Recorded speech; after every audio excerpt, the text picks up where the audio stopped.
So, this is the first episode to prominently feature Officer Montoya, eh? Am I the only one who notices her striking resemblance to 90s Michael Jackson? Well, she is dangerous. What?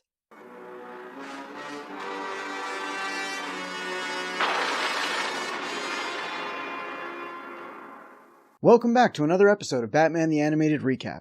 Last time, we covered The Underdwellers, featuring the Sewer King.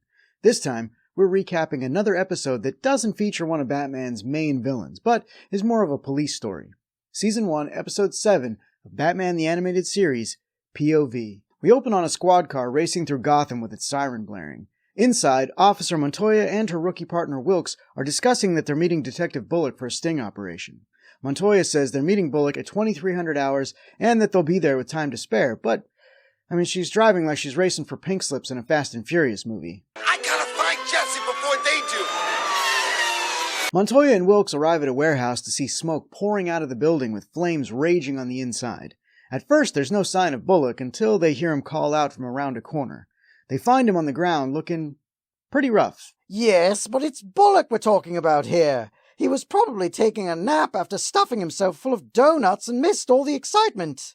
Montoya asks why Bullock didn't wait for them, just as a couple of thugs exit the burning building. Bullock says there's more inside, so Montoya and Wilkes split up. The rookie goes after the thugs, while Montoya heads into the burning building. Don't they have radios? Should they have called in the fire the moment they arrived? And why would Bullock send a fellow officer into a burning building he seemingly barely made it out of? It's quite simple, Bane. Bullock is a psychopath, just like us. Oh, I'm so excited. I'm going to prepare a room for him at Arkham. We're going to have a new pincushion.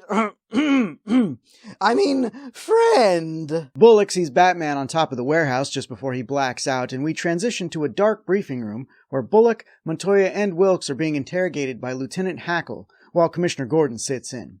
Hackle opens with, "We lay out $2 million in cash for the sting, and in 5 stinking minutes you idiots blow it." Aren't stings usually carefully planned operations? If $2 million was on the line, why would they send Bullock, a rookie, and the king of pop? Because they're idiots, Crane. We'd run that town if it weren't for old bats. Hackle accuses the officers of being on the take. Bullock blames Batman for ruining the bust, a point which Montoya disputes, but Hackle wants to hear Bullock's side of the story, hence the title of the episode, P.O.V. P.O.V. What's the P stand for? Point. Oh, yes, of course, point. What's the O stand for? Of. I knew that. What's the View. It stands for view. Really, Bane, you can be such a simpleton sometimes. What's the P stand for again? Watch it.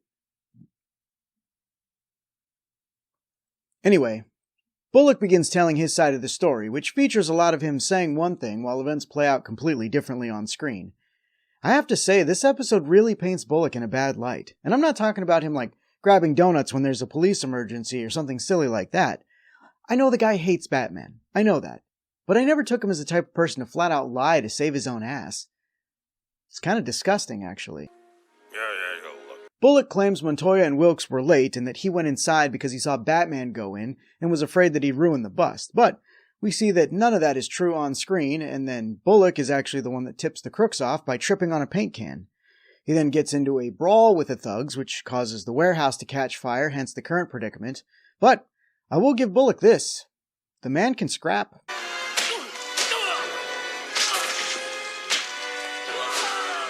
The thugs escape, trapping Bullock in the building. Things are looking pretty bleak until Batman arrives and pulls him out of the inferno. Wait. So he saw the criminals escape and was barely conscious when Batman pulled him out of the room that was wall to ceiling in flames, and he sent Montoya in there anyway? I hate to agree with the Joker, but he's right. That Bullock is sick. Why, thank you. I think. We cut back to the interrogation room where Bullock finishes his story by claiming that he pulled Batman out of the fire. Lieutenant Hackle continues getting more aggressive with his questioning, leading Jim to intervene, which results in, Gordon, this is my investigation, so pipe down or get out. Do you know who you're talking to? Last time I checked, Commissioner Trump's lieutenant.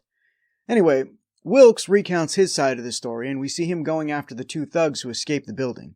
He follows them into an alley where they almost run him down with a getaway car.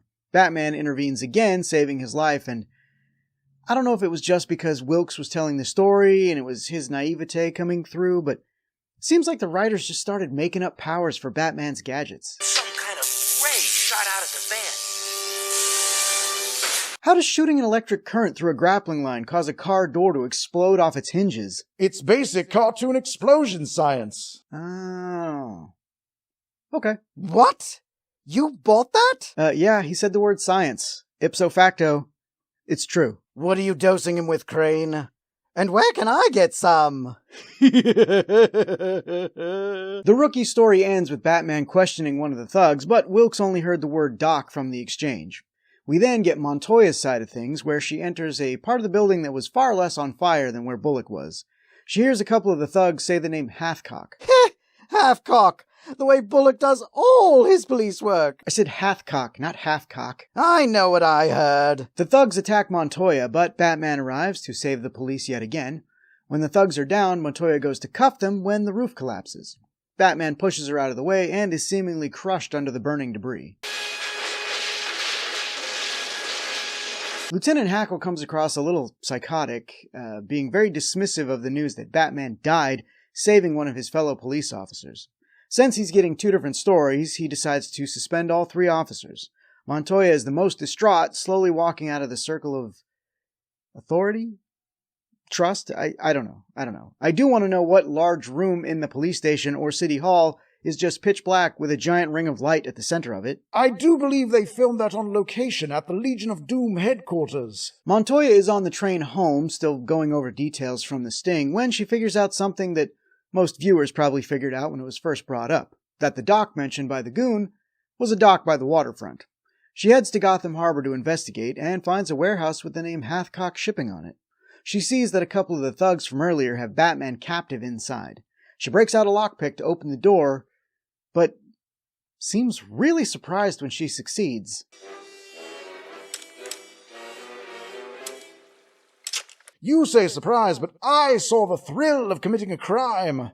There's hope for her yet. We find out that Batman wasn't actually captive, but just biding his time until the criminal boss showed up. He easily escapes his bonds and takes out the goons, with an assist by Montoya, who knocks out a thug that was about to shoot Batman from behind.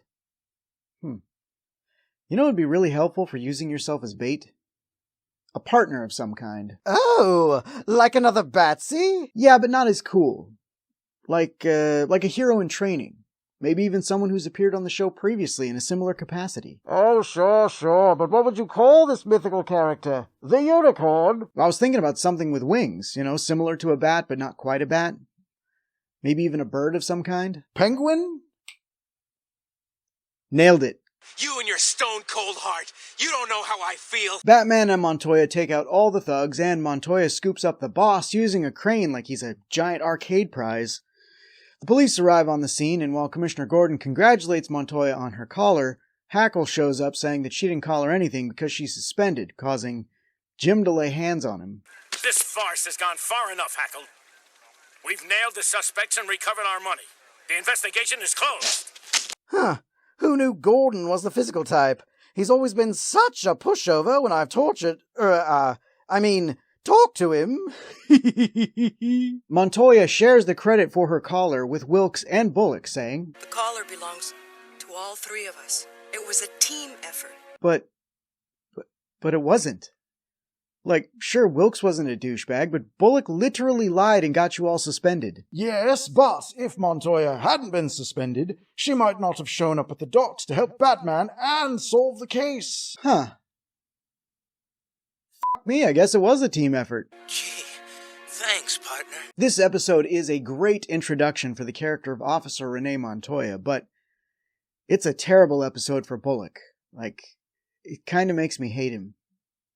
I did enjoy seeing Batman's exploits from the police perspective, though, and there was a lot of kick-ass going on in this episode as well between Bullock, Montoya, and Batman. Oh, I got an idea.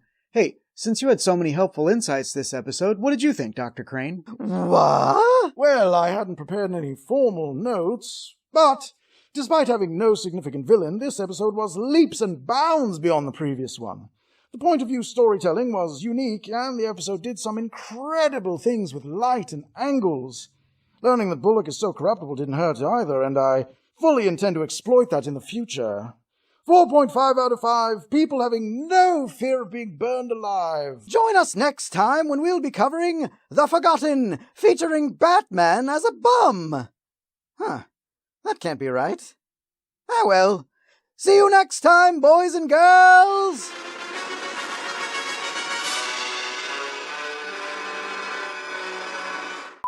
I'm not saying I don't see it, Crane, but why would anyone draw a lady cop to look like Michael Jackson? Are you seriously questioning why people do insane things? Huh. Hurtful, but, fair. Maybe Michael Jackson modeled his look after Officer Montoya, not the other way around. Yes! She's a strong, assertive woman. Everything that Michael wasn't at the time. Excellently worked out, Bane. Yes, what can I say? I have brains I haven't even used yet. Thanks for watching, everyone. If you enjoyed this video, please consider giving it a like and a share. Don't forget to subscribe and click that bell icon to be notified when more Batman the Animated Recap episodes go up. And we've got a ton of other cool shows on the channel, so stick around, you might find something else that you like.